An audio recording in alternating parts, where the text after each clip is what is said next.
Hello po sa lahat po ng tumatangkilik at taga-subaybay po sa Obet Antique Collection sa YouTube channel. Yung mga hindi pa po nakasubscribe, please subscribe, follow and share mga idol. Ito meron naman po tayong binabahagi rito sa inyong harapan mga idol. At panibagong nahuli na naman po natin ito. Tsaka isa-isahin po natin ito mga idol. At sabi nung nagmamayari nito mga idol, sa lula at lulo pa raw po nila ito mga idol. At naitabi lang po nila doon sa kanilang lagayan mga idol. Kasi yung iba nito mga idol at sira-sira na nga eh. Katulad dito mga idol parang rabbit ito mga idol. Wala nang tinga. Ito yung mga pan-display nila yata noong unang kapanahonan pa mga idol. Ang bigat mga idol.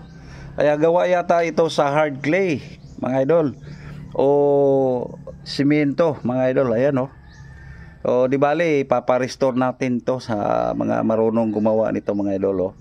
Ang ganda mga idol. So vintage sa vintage po yan So ito po yung isa mga idol. Ayan parang kambing. Ayan kambing yata mga idol kaso wala nang buntot. Napakaganda mga idol lumang-luma na po ito.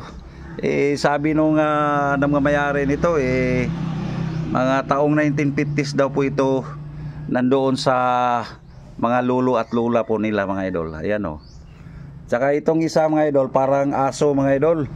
Tingnan nyo naman yung nangyari sa aso mga idol nawala na yung nguso.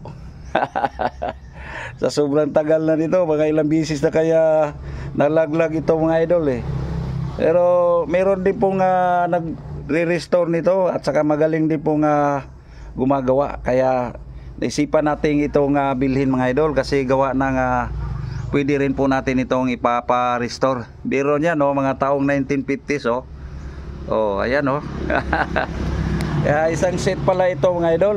Ito naman unggoy o monkey mga idol ang ganda medyo konti lang yung sira niya.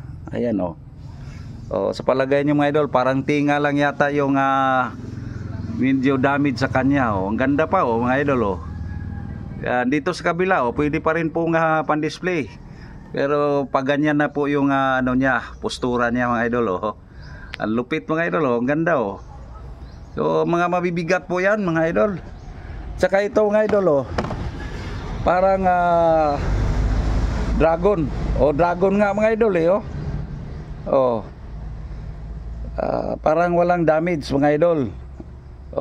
Ito meron nga parang lahat nga ito may damage di bali po nandito pa rin po yung mga kasaysayan yan mga idol kasi 1950s ba naman mga idol ganda Tsaka ito tingnan nyo po yung baboy mga idol ayan kaso wala na yung dito parte dito banda mga idol na siguro sa sobrang gamit nito noong unang kapanahonan siguro mga ilang bisis na yan nalaglag mga idol. Ayan maganda pa rin po Kaya ito yung iba mga idol. Ayan ito rabbit din mga idol ayan ito pala hindi pala rabbit yan, aso mga idol. Ito rabbit din. Ayan merong isa ito parang babae yata ito mga idol medyo ayos medyo ayos din ito mga idol walang sira buo pa mga idol napakaganda kaya mga idol. Ito yung kalabaw mga idol ayan ang kalabaw nila napakaganda mga idol Kaya biro niyan mga idol isang set pala yung mga ganong uri na pang display noong unang araw. Ito mga idol yung tigre o tiger mga idol. Ayan wala na rin nguso. So tingnan ang dumi-dumi pa nga mga idol Hindi nga natin itong gawang nalinis mga idol. Gawa ng gusto ko nga ipasilip sa inyo na ganito pa yung pagkahuli natin. Ayan So ang ganda di ba?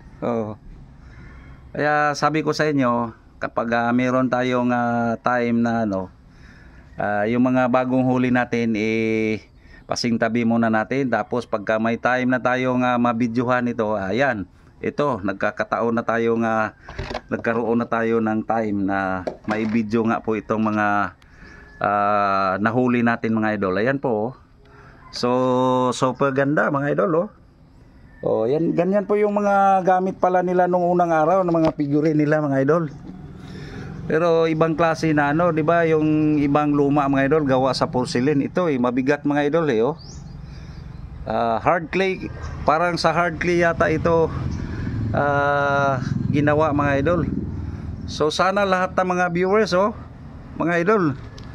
At biro niyan taong 1950s po yan nakahuli pa rin po tayo ng mga ganitong uri na figurine mga idol. So sana lahat ng viewers natin, followers, at nag-enjoy din po kayo nito at nasiyahan din po kayo nitong ating ibinabahagi sa araw na ito. So hanggang dito na lang. Don't forget to subscribe Obit Antique Collection sa YouTube channel. Thank you for watching. God bless.